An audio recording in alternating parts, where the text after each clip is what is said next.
Clinton voted to go to war. We may have been in the minority today, but I have no doubt that we are representing the vast majority of the people who are scared to death about the possibility that the United States could set a precedent of a unilateral invasion of a country which could trigger disastrous results from China, Russia, and every other country in the world, who will then say, if the United States thinks it can go to war anytime it wants, why can we in China not do the same? We in Russia not do the same. Russian troops have moved into Ukraine and Crimea. Specifically, only moments ago, the President of the United States, unscheduled, went into the White House briefing room to issue a strong warning to Russia. There will be costs, the President says, of any military intervention in Ukraine. Let me give you 5 reasons why I'm opposed to giving the President a blank check to launch a unilateral invasion and occupation of Iraq, and why I will vote against this resolution. 1, I have not heard any estimates of how many young American men and women might die in such a war, or how many tens of thousands of women and children in Iraq might also be killed. 2nd, I am deeply concerned about the precedent that a unilateral invasion of Iraq could establish in terms of international law and the role of the United Nations.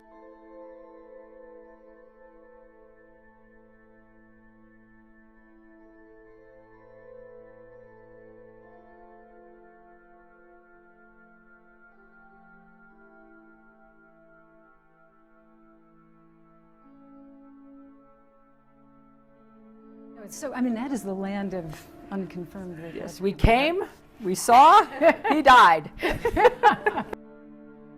3rd, the United States is now involved in a very difficult war against international terrorism, as we learned tragically on September 11th.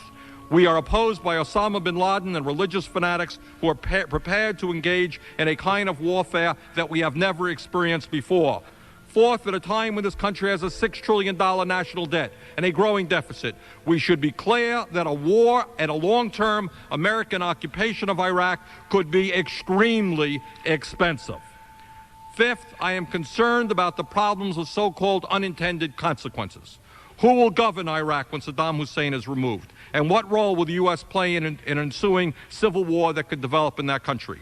Will moderate governments in the region who have large Islamic fundamentalist populations be overthrown and replaced by extremists? This is a very difficult vote.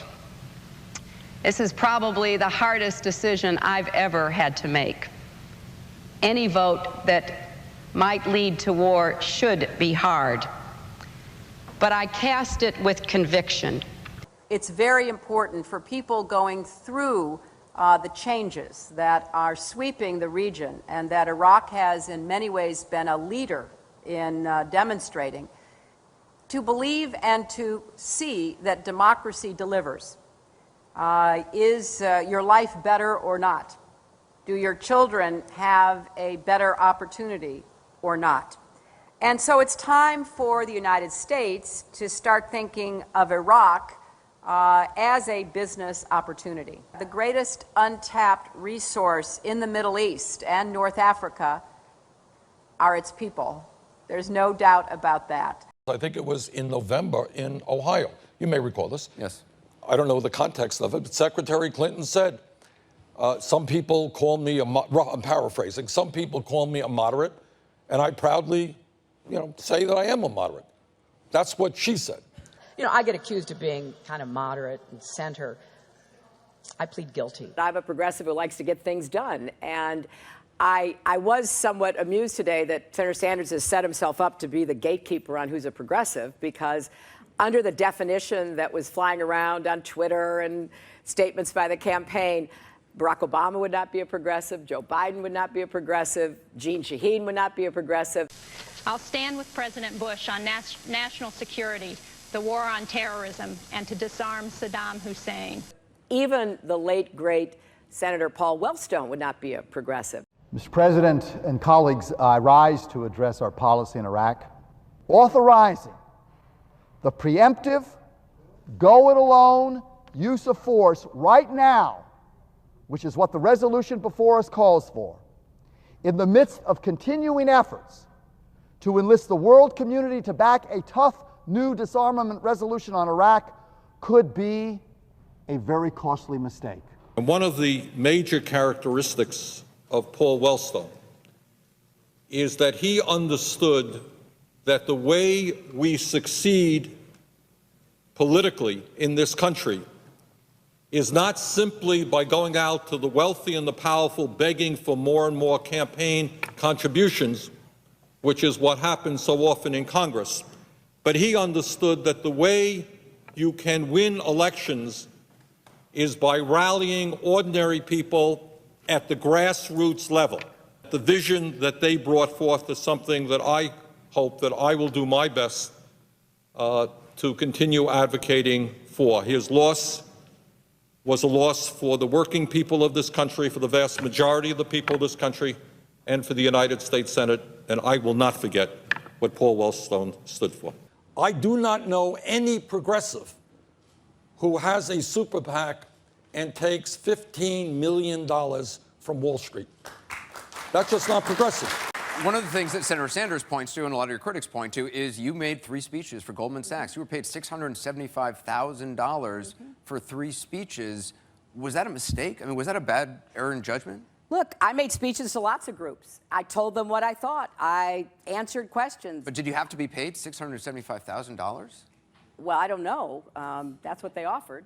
So. Let me ask you this. Why do you think one of these big banks paid you over $200,000 for a speech? Well, look, I gave speeches to a wide array of groups, from healthcare groups to auto dealers and many, many more. I mean, they're not giving me very much money now, I can tell you that much. Fine with me. I represented Wall Street as a senator from New York, and I went to Wall Street in December of 2007, before the big crash that we had, and I basically said, cut it out. Quit foreclosing on homes. But, you know, anybody who knows me, who thinks that they can influence me, name anything they've influenced me on. Just name one thing. One of the first bills that came up after she was Senator Clinton was the bankruptcy bill. This is a bill that's like a vampire. It will not die, right? There's a lot of money behind it. And bill her husband had vetoed. Her husband had vetoed it very much at her urging. And? She voted in favor of it. Why? As Senator Clinton, the pressures are very different. It's a well-financed industry. You know, a lot of people don't realize that the industry that gave the most money to Washington over the past few years was not the oil industry, was not pharmaceuticals. It was consumer credit products. Those are the people, the credit card companies have been giving money, and they have influence. And Mrs. Clinton was one of them, as senator. Yeah. She has taken money from the groups, and more to the point, she worries about them as a constituency. You know, this is the scary part about democracy today.